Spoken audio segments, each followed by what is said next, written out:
Kedek salni yagulo unakoti hangkoni sodar hangkor koila shorni bolong bedeni tangpang khobai bolong bedeni kubuni adorok kaham bathai manka hoija koktomani bisikte cha salni sanjawo koila shorni jolaigram panchayat amchini simi malkhung khungsa gobang rangmarini segun kat tejeno romi manka bolong bedeni tangpang khobai kubuni adorok jolaigram panchayat ni engai malkhung bai segun kat fiogman yagulo koila shor bkhakste bolong bedeni habanagot langjaka abote koila shor guronogor range officer Suman Bumik Saka, Hoja Kokmani Bishite Gornogo Range Office Day, Onakoti Forest Protection Unit, Guthawe, Sasalni Dibo Nismi, Jolaigram Panchet Amtoyo, Gana Giniwo, Tonka, Yagulo, Diboni Damni Tamani Jorwo, PR02B 1922 or Namani Tata Magic, Malkung Bay, Malkung Kuplung Kate Tangitongo, Tolini Fashini, Yagulo, Malkunu Nupuni Logologi, Bolong Bedini Adorok, Uncle Tangleka, Yagulo, Malkung Chalok Night, Malkuno. Laharni ganau tonoi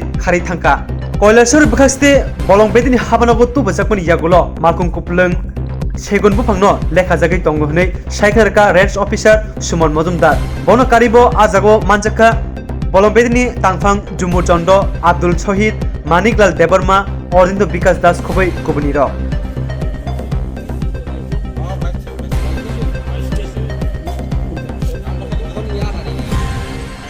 তো দুপুর 2টা নাগাদ একটা খবর পাই যে একটা গাড়ি কিছু অবৈধ বনের কিছু বনজ সম্পদ নিয়ে আইতেছে আর কি। তো তখন আমরা আমাদের যে গৌরনগর রেঞ্জ যে স্টাফ এবং জলাই বিটের স্টাফ এবং আমাদের ঊনকোটি এফপিও স্টাফ আমরা সবাই মিলে একটা অভিযান চালিয়ে আমরা কৈলাসহরের যে জলাই সেই জলাই এরিয়াতে গিয়ে গাড়িটাকে পাকড়াও করি আর কি।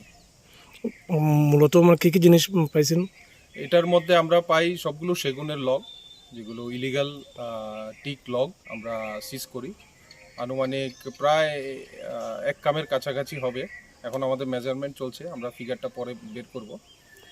মোটামুটি কত টাকা মূল্য হতে পারে? নিয়ার অ্যাবাউট 70 নিয়ার অ্যাবাউট আনুমানিক বলছি নিয়ার অ্যাবাউট 70,000 হতে পারে। এর সাথে কাউকে কি মানে আটক করা হয়েছে? না, আমাদের যখন আমরা গাড়িটাকে পাকড়াও করি তো গাড়ির যে চালক গাড়িটাকে ফেলে চলে যায়। তো এখন এটা কোথায় আছে? এখন এই তো আমরা এই যে সিজ করে নিয়ে আসলাম গাড়িটাকে, আমাদের সেই এফপিও ঊনকোটি এবং গৌরনগরের যে স্টাফরা সবাই মিলে অভিযান চালিয়ে যে গাড়িটাকে আমরা সিজ করেছি এখন নিয়ে এলাম আর কি। এবং কৈলাসহর ফরেস্ট অফিসে, হ্যাঁ, আমাদের সাব ডিভিশনাল ফরেস্ট অফিসে আমরা নিয়ে আসি। আর সবচেয়ে গুরুত্বপূর্ণ হচ্ছে গাড়িটা আগেও অবৈধ কাজে লিপ্ত ছিল। নভেম্বর মাসের 19 তারিখ গাড়িটাকে একবার এরকম অবৈধ কাঠ নিয়ে গাড়িটাকে সিজ করা হয়েছিল, কিন্তু গাড়িটা তারপর ডিপার্টমেন্টালি এটাকে কম্পাউন্ডিং করে যে প্রসিজিওরে সেটা গাড়িটা ছাড়া পেয়ে যায়, ফাইন দিয়ে পেনাল্টি দিয়ে সব কিছু দিয়ে ডিপার্টমেন্টাল করে গাড়িটা ছাড়া পেয়ে যায়।